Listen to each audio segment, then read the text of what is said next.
കൊന്നത്തടി കൊമ്പടിഞ്ഞാലിൽ ഒരു കുടുംബത്തിലെ 4 പേർ വീടിന് തീപിടിച്ചു മരിച്ച സംഭവത്തിൽ അന്വേഷണം ഊർജിതമാക്കണമെന്നാവശ്യപ്പെട്ട് കൊന്നത്തടി പഞ്ചായത്തിൽ ജനകീയ സമിതി ആഹ്വാനം ചെയ്ത ഹർത്താൽ പുരോഗമിക്കുന്നു.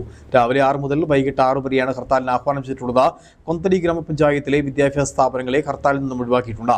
ഹർത്താലിനോട് പഞ്ചായത്ത് പരിധിയിലെ ആളുകൾ സഹകരിക്കണമെന്നും ജനകീയ സമിതി അഭ്യർത്ഥിച്ചു. അടിമാലി കൊമ്പൊടിഞ്ഞാലിൽ 4 അംഗ കുടുംബം തീപിടുത്തത്തിൽ മരിച്ച സംഭവമുണ്ടായി 9 മാസം പിന്നിടുമ്പോഴും അന്വേഷണം എങ്ങും എത്തിയില്ലെന്നാണ് ജനകീയ സമിതിയുടെ ആരോപണം. കഴിഞ്ഞ മെയ് 9-നാണ് തെള്ളിപ്പടവിൽ പരേതനായ അനീഷിന്റെ ഭാര്യ ശുഭ, മക്കളായ അഭിനന്ദ്, അഭിനവ്, ശുഭയുടെ മാതാവ് പൊന്നമ്മ എന്നിവരെ വീടിനുള്ളിൽ വെന്തു മരിച്ച നിലയിൽ കണ്ടെത്തിയത്. 4 അംഗ കുടുംബം വീടിന് തീപിടിച്ച് മരിച്ച സംഭവത്തിൽ നിഗൂഢതകൾ ഏറെയുണ്ടായിട്ടും ഈ നിഗൂഢത നീക്കാൻ അന്വേഷണ സംഘത്തിന് കഴിയുന്നില്ലെന്നാണ് ജനകീയ സമിതിയുടെ ആക്ഷേപം.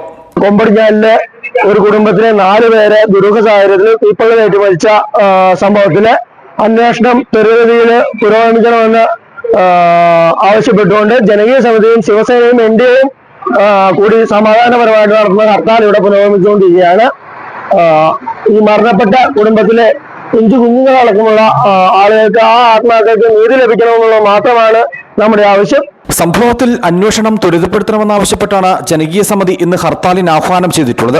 കൊന്നത്തടി പഞ്ചായത്ത് പരിധിയിൽ ഹർത്താൽ പുരോഗമിക്കുകയാണ്. രാവിലെ 6 മുതൽ വൈകിട്ട് 6 വരെയാണ് ഹർത്താലിന് ആഹ്വാനം ചെയ്തിട്ടുള്ളത്. കൊന്നത്തടി ഗ്രാമപഞ്ചായത്തിലെ വിദ്യാഭ്യാസ സ്ഥാപനങ്ങളെ ഹർത്താലിൽ നിന്ന് ഒഴിവാക്കിയിട്ടുണ്ട്. ഹർത്താലിനോട് പഞ്ചായത്ത് പരിധിയിലെ ആളുകൾ സഹകരിക്കണമെന്ന് ജനകീയ സമിതി അഭ്യർത്ഥിച്ചു. ശിവസേനയുടെയും എൻഡിഎയുടെയും പിന്തുണ ഹർത്താലിനുണ്ട്. നിരത്തിലിറങ്ങിയ വാഹനങ്ങൾ ഹർത്താൽ അനുകൂലികൾ തടഞ്ഞു. പഞ്ചായത്ത് പരിധിയിൽ കടകമ്പോളങ്ങൾ തുറന്നു പ്രവർത്തിക്കുന്നില്ല. 4 പേരുടെ മരണത്തിനിടയാക്കിയ തീപിടുത്തമുണ്ടായതെങ്ങനെ, ഒരു മൃതദേഹം ഒഴികെ മറ്റു മൃതദേഹങ്ങൾ പൂർണ്ണമായി തന്നെ കത്തിച്ചാമ്പലായതെങ്ങനെ തുടങ്ങി വിവിധ സംശയങ്ങൾ ജനകീയ സമിതി മുമ്പോട്ട് വയ്ക്കുന്നു.